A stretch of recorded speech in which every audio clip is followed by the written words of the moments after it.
Best varicose veins చికిత్సనే పొందండి. నొప్పి లేని చికిత్స కోసం సంప్రదించండి ఎవిస్ హాస్పిటల్. నమస్తే రమ్మగారు. నమస్తే జయ.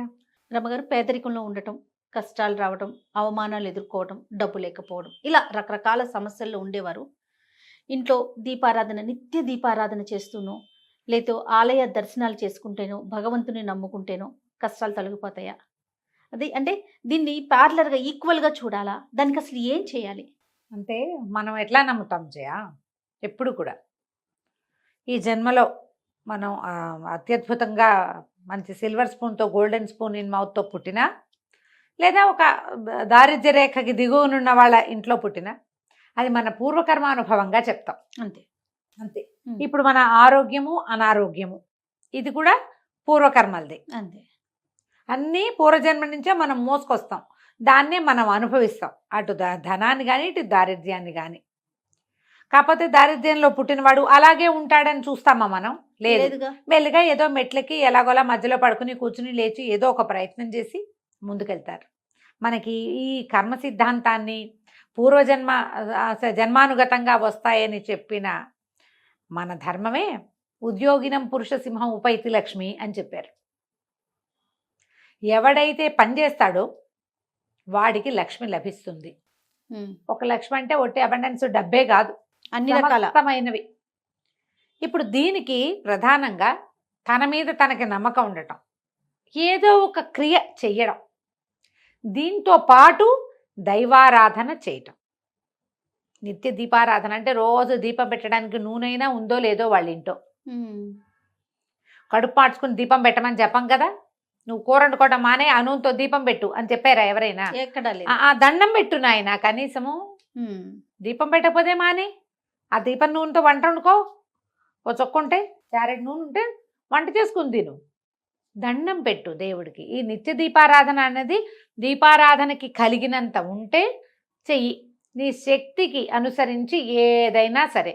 మీరు ప్రతిసారి దేవతార్చన పూజా విధానం చేసేటప్పుడు, సత్యనారాయణ వ్రతం చేసేటప్పుడు, వరలక్ష్మి వ్రతం చేసేటప్పుడు యావత్ శక్తి ధ్యాన ఆవాహనాది షోడశోపచార పూజ అని కరిషే అని ఉంటుంది.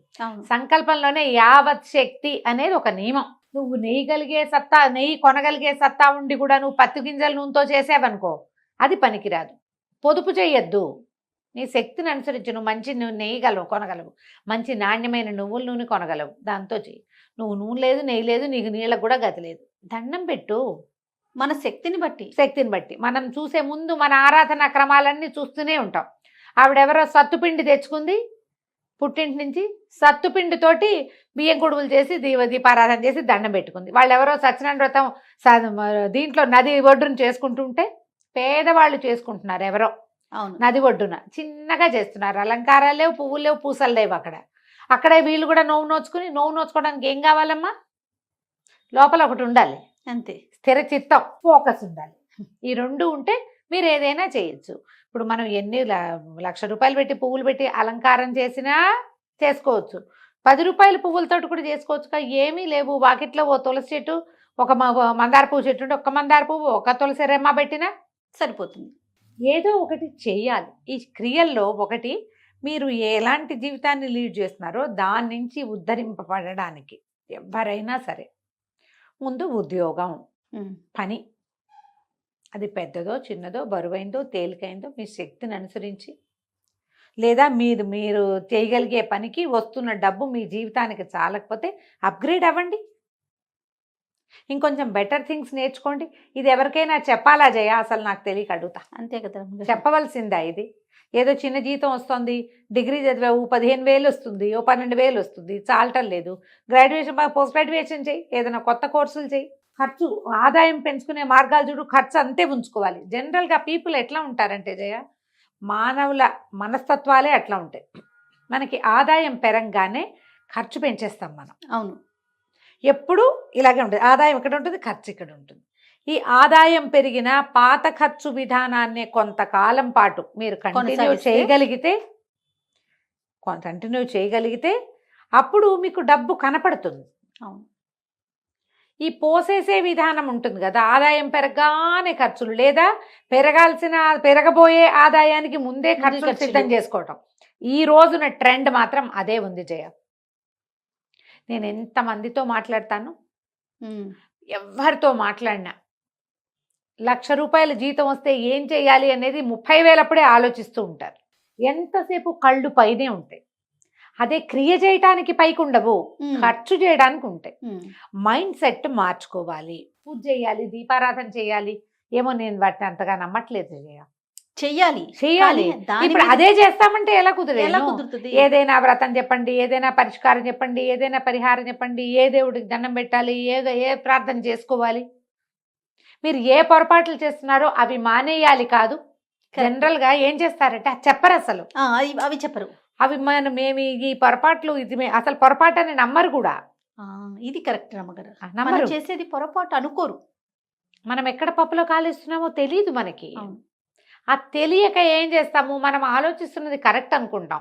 దీన్ని ఎన్హాన్స్ చేసుకోవడానికి ఎవరిదైనా అడ్వైస్ తీసుకుంటూ ఉంటాం అంతే. మీ రోజువారీ మీ ఆలోచన విధానం ఏమిటి అనేది మీకే కదా తెలిసేది. ఖచ్చితంగా లోపల నుంచి కరెక్షన్స్ చేసుకోండి మొదట. నేను కరెక్టా, ప్రతిసారి అన్ని విషయాల్లో కూడా నేను సరిగ్గా ఉన్నానా అనేది ఒక ప్రశ్న కావాలి మనకి.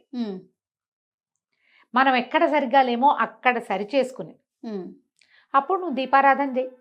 దీపారాధనకి ఓపిక లేదు, ధూపం వేయండి, కొంచెం అగరబత్తులు తేలికలో వస్తాయి. ఫుల్ అగరబత్తి వెలిగించలేకపోతే సగం అగరబత్తి వెలిగించి దండం పెట్టుకోండి. శ్రద్ధతోటి దండం పెట్టండి. నా పని నేను చేస్తాను దేవుడా, నువ్వు నాతో ఉండు, అంతే. ఇప్పుడు అదే చేసి ఇంకా పూజలు చేసి ఇంకా పరిహారాలు చేసి ఎన్ని చేస్తే మాత్రమే వాటన్నిటికీ ఖర్చు పెరుగుతుంది తప్ప ఆదాయం పెరిగేది లేదుగా. నువ్వు భక్తి శ్రద్ధ పొద్దున్నే సూర్యుడు కనపడంగానే దండం పెట్టండి. కనపడంగానే పెట్టుకోవాలంటే ఏం చేయాలమ్మా? కనపడడానికి ముందే లేవాలి కదా. ముందు బద్ధకాన్ని వదిలిపెట్టుకోండి. రాత్రి పెందరాళే పడుకోండి. పెందరాళే పడుకోపోయినా పొద్దున్నే లేవండి. పెందరాళ్ళు పడుకోలేదు, మనం పొద్దున్నే ఎందుకు లేవలేదు అంటే రాత్రి లేట్ అయింది అనేది ఒక కారణంగా చెప్తాం. నువ్వు ఎప్పుడైనా పడుకో, సంబంధం లేదు. పావు తక్కువ వారికి నిద్రలేచి స్నానం చేసి సూర్యుని చూడాలి. చేసి చూడండి. రోజు దీపారాధన చేయటం కంటే కూడా అత్యద్భుతమైన ఫలితాన్ని ఇస్తుంది ఇది. 21 days 21 రోజుల పాటు 5:30 5:40 కల్లా లేచేయాలి. ఆడ మగ ఎవరైనా ఇంటిల్లిపాది లేస్తే మరీ మంచిది. స్నానం చేసేయండి. సూర్యోదయం అవగానే సూర్యుడికి దండం పెట్టుకోండి. 5 నిమిషాలు సూర్యుడి ముందు నిలబడగలిగారా, 10 నిమిషాలు అబ్బో మహత్తరంగా ఉంటుంది. ఆ తర్వాత దీపారాధన చేసుకోండి. మేము ఇల్లు ఉడవాలి కదా, చేయాలి కదా, పాకిలు కడుక్కోవాలి కదా, మీ ప్లాన్ మీ ఇష్టం వచ్చినట్టు చేసుకోండి. ఒకళ్ళు ఇల్లు ఉడిచి ముగ్గేస్తారు, ఇంకోళ్ళు ఇంకో పని చేయండి. సూర్యుని చూడడం మాత్రం మానద్దు. ఓకే. ఇలా చేస్తే ఏమైనా మన జీవితాల్లో డిఫరెన్స్ వస్తుంది. దేనికైనా కూడా నియమము, నిబద్ధత, ఈ రెండు చాలా అవసరం. దీంతో మనం నియమ నిబద్ధత గుణాలతోటి మనం జీవితంలో ముందుకెళ్ళగలుగుతాం. నియమం ఉన్నవాడికి ప్రకృతి సహకరిస్తుంది. ప్రకృతి అంటే భగవంతుడు, అంతే కదా. ఆటోమేటిక్గా ముందుకెళ్తాం. దీంతో మీరు నిత్య దీపారాధన చేయండి. శుక్రవారాలు అమ్మవారిని చూడండి, శనివారాలు వెంకటేశ్వర స్వామిని చూడండి, బుధవారం వినాయకుడిని చూడండి, సోమవారం శివాలయానికి వెళ్ళండి, మంగళవారం ఏ జేజి గుడి ఉంటే వెళ్ళండి. ఒక్కొక్క శ్లోకం నేర్చుకోండి, ఒక్కొక్క దైవానికి సంబంధించింది. సూర్యుని చూస్తూ ఆ స్తోత్రం చదువుకోండి. ఖర్చు లేని పని కదా మరి, కదా, అంతే కదండి. ఖర్చు లేని దేవతారాధన ఏం చేయాలో ఆలోచించి అది చేయండి. ఆటోమేటిక్గా అన్నీ మన దగ్గర అన్నీ వస్తాయి మన దగ్గరికి. అప్పుడు మీరు శక్తి పెరిగాక ఖర్చు పెట్టి దేవతారాధన చేసుకుందరు కానీ అప్పుడు కూడా చేయొచ్చు. అప్పుడు ఇంకా మీరు పెద్ద పెద్ద దూరాలు ఉన్న ఎక్కడో ఉన్న గుళ్ళకి వెళ్ళి రావచ్చు, ఖర్చు పెట్టుకుని వెళ్ళి రావచ్చు. వేరే క్షేత్రాల దర్శనం చేసుకోవాలంటే ఖర్చే కదా, అవన్నీ పెడుతురు. కానీ ఏదైనా ఒక మంచి మాట మాట్లాడండి, తిరగబడకండి, పోట్లాటలు తగ్గించుకోండి, వీలైనంత ఇతరులకు సహాయం చేయండి. ఫిజికల్గా మామూలు డబ్బులు గిబ్బులు మీరేమి ఇవ్వలేరు, అన్నం పెట్టలేరు, మాట సాయం మంచిగా మాట్లాడండి. అయినా తిన్నావా ఉన్నావా అని పలకరించండి. ఎవడైనా పలకరించగానే మనకు ఒళ్ళు మండిపోతుంది, మేమేం బాగున్నాం మీరు బాగున్నారని రియాక్ట్ కాకండి. సాత్వికత అలవరుచుకోండి, దైవం మీకు సహాయం చేస్తాడు. ఇది ఈజీ మెథడ్. ఎలా మనం జీవితంలో సెటిల్ అవ్వాలంటే ఇలా కూడా అవ్వచ్చు. ఇలా అయిన వాళ్ళు బోల్డ్ మంది ఉన్నారు. తర్వాత ఎక్కిపోతారేమో ఆ తర్వాత, కానీ అది వేరే కథ. ఇప్పుడు ఈ వెళ్ళేటప్పుడు కనుక మీరు ఈ రకమైన జాగ్రత్తల్లోకి కనుక వెళ్ళారంటే చాలా పీస్ఫుల్గా మీరు ఎక్కదలుచుకున్న మెట్లన్నీ మిమ్మల్ని ప్రకృతి ఎక్కించేస్తుంది. రైట్. ట్రై చేసి చూడండి. తప్పకుండా రమ్మగారు. నమస్తే. నమస్తే జీ.